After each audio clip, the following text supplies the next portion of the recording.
folks, what's up? This is Adam here. I can't see the guy. Welcome to the Movie Vault. The right mood right now to review a movie. Now, I can generally say Christmas is right around the corner. Well, in fact, the date today is November 12th. You know, many people say that's too early to be reviewing Christmas movies, but I'm in that mood right now to review a Christmas movie. Okay, and the reason why I'm so pumped into reviewing this movie is because this movie is an all-time classic. Is it quite possibly the best Christmas movie of all time? Quite possibly. Because it's a movie that they show again and again every year throughout the year. Mainly at Christmas time, but I have seen it a few times on TV when it's not Christmas time, because this movie was such a big hit. It came out in the year of 1990. And I'm talking about Home Alone. Okay, now Home Alone, I've seen this movie countless times.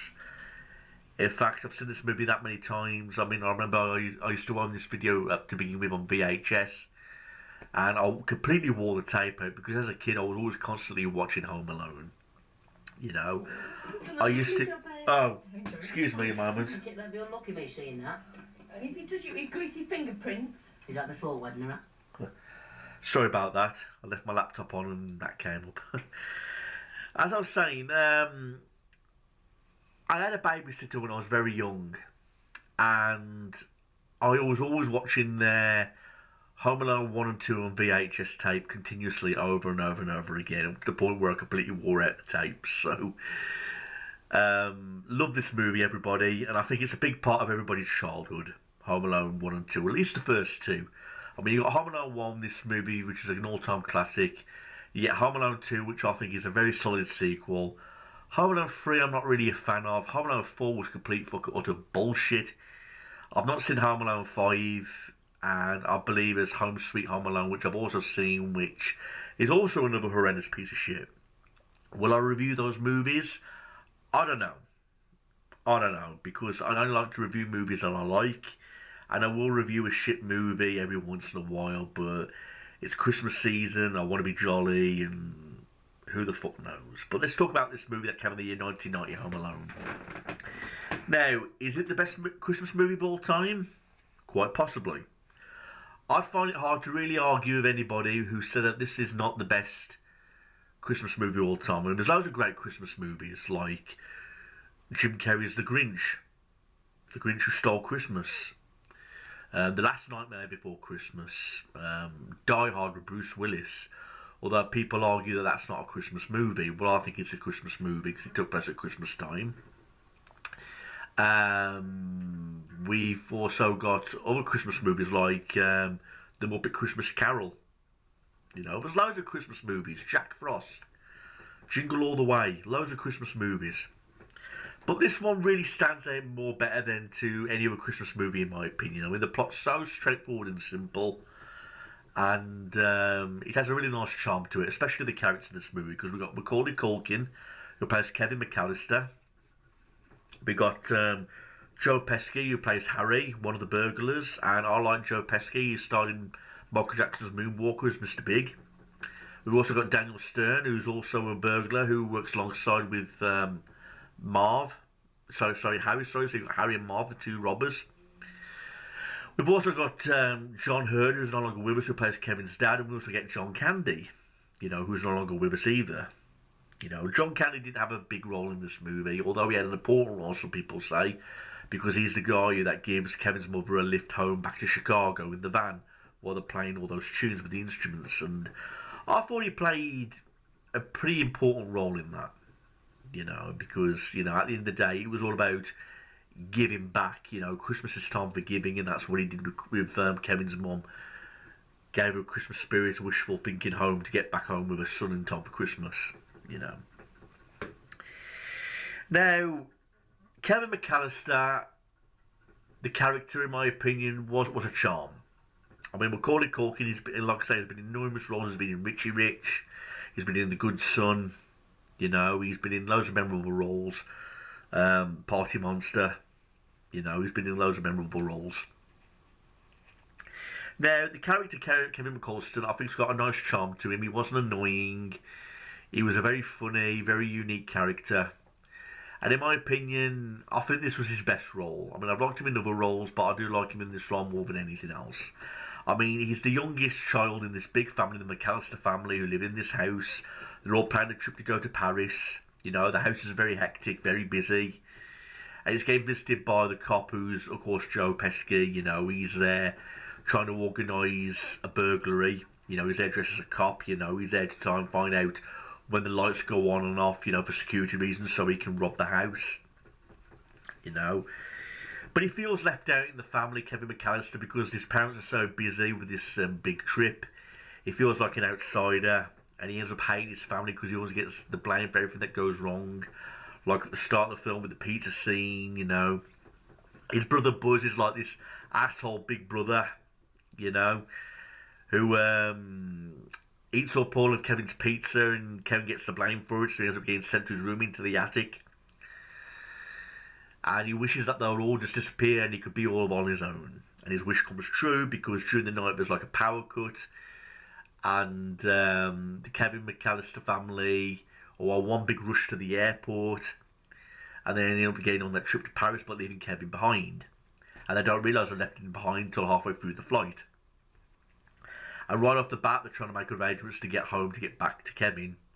While Kevin's all alone, he ends up having the time of his life, you know, living at home, like watching movies he shouldn't be watching, like Angels with Dirty Souls, ordering pizza, so he's eating the wrong things, he's watching the wrong things. He ends up getting into loads of mischief, whether it's running away with a toothbrush from a store. He has the life terrified out of him because his younger brother told him a bullshit story about the neighbour, old man Maury, who murdered his whole family. But again, that was another touching scene where he's in like the church with old man Maury, where he's talking about where he had the argument with his son, and they both share special chemistry together just by talking to each other. And Kevin's telling him that, you know, you need to get back in touch with your son because life's too short. It's Christmas, it's the perfect time to do it. And again, he plays an important role because he comes to Kevin's rescue right at the end of the film. You know, he's with that big shovel, and he whacks Harry and Marv with it, you know, when they hook him up onto that door, you know, so. But I mean, in the middle of the movie, it's more like Kevin getting into mischief and having the time of his life being alone, you know, because he goes down the stairs on his sledge, you know, he gets up into all kinds of mischief, and in the meantime, Harry and Marv are robbing all these houses in the neighbourhood, and they're planning on robbing the McAllister house next. And it comes a time where this movie is giving out a very special message, a very special Christmas message, like the message like family is important at Christmas. You know, there's nothing more important than family around Christmas. Kevin's realising this because although he was having time of his life being alone, it's starting to die down. He's starting to miss his mum and dad and all his brothers and sisters and his aunts and his uncles and his cousins. He's really starting to miss them. But when he learns that Harry and Marv are going to be robbing the house, this is when the fun starts to kick in, where he sets the traps all over the house to protect the house from the two burglars. That's the best part of the movie. I mean, that's the part that we all love to see, you know, like the trap setting part. I mean, whether it's a blowtorch blowing on Harry's head, Harry burning his hand on the doorknob. There's so many great traps in this movie, where it's Harry slipping on ice, Marv slipping down the stairs, you know, getting a nail through the foot, an iron smashing onto his face. You know, there's so many traps in this movie that do make you laugh. It's a great rollercoaster ride of comedy genius, this movie. You know, I still watch this movie from time and time again to this very day and still get a good kick out of it. It's still funny. I have to say Marv was definitely like the funniest out of the two. Because I love that scene where he goes through the window and he treads on all the Christmas decorations and he's like, I'm going to kill that kid! You know, so I still get a good kick out of it. You know, but they're called the Wet Bandits because they keep flooding all the houses and everything, and you know, so this movie has a mixture of everything. It has a mixture of its moments where you feel sorry for Kevin because of his family being against him. You get the Christmas moments, you know, where, because this movie has its Christmas music, and it has its Christmas moments of sending out messages like, be glad of your family, you know. While all this is happening, the McAllister family are trying to get home, and the mother expresses her love by selling nearly everything that she owns just to get a plane ticket to come back to Chicago. But she can't get back to Chicago in time, so in time John Candy's character gives her a lift in a van all the way back to the house. By that time, Kevin's managed to get the burglars arrested, and the movie's given a good ending by all the family reunited together in time for Christmas. I mean, there's a scene where John Hurd's character finds Harry's gold tooth. It's always remained a mystery about where the tooth came from.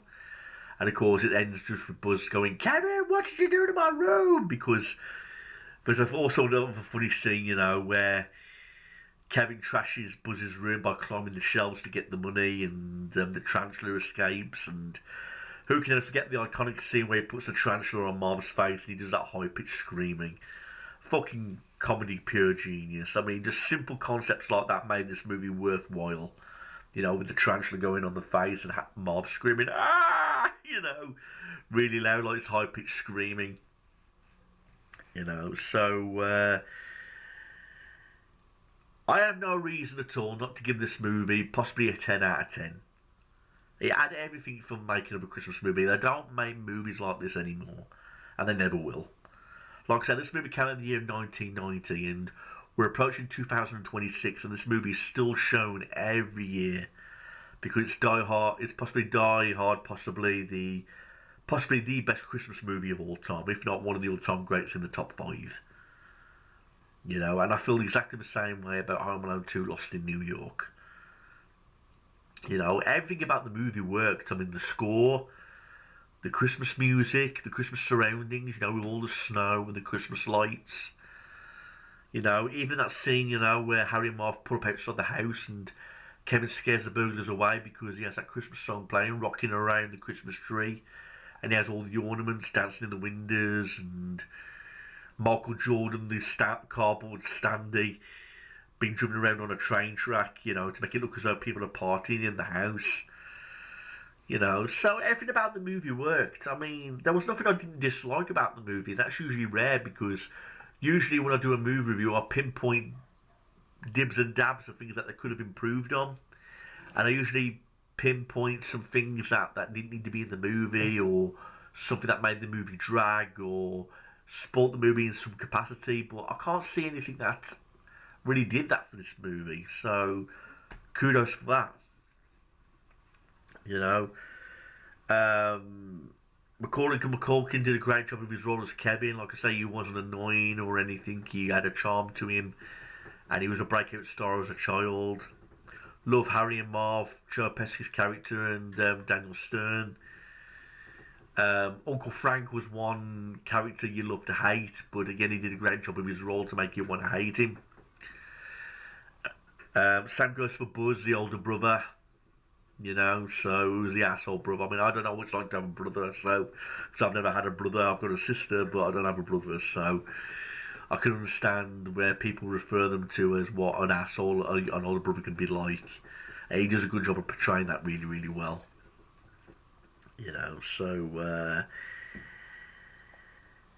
it's just one of those family films, you know, that the whole family, member fans of the family can enjoy, and you laugh every time you watch Home Alone, even though you know what's going to happen with the traps and everything like that. You know, you just know, even though you know what's going to happen, you still get a kick out of it. You still get your laughs, you still get your banter. You know, and it has a great Christmas feel to it. So it's a great Christmas family comedy movie, and I recommend it for all members of the family. I mean, everyone's seen it by now, but this movie, I think, in my opinion, will go on for generations and generations. It'll be a film that will never ever get old. It will go on forever, being one of the all-time great Christmas movies ever made. You know, that's all I've got to say. So, thanks for watching this, everybody. I will try and review Home Alone 2: Lost in New York next. But I hope you enjoyed this review, and hopefully we can get started on some more Christmas movies. But thanks for watching this, everyone. Please leave a comment below and leave me any questions or anything you want to add in the comment section below. Thanks, everybody. Peace out.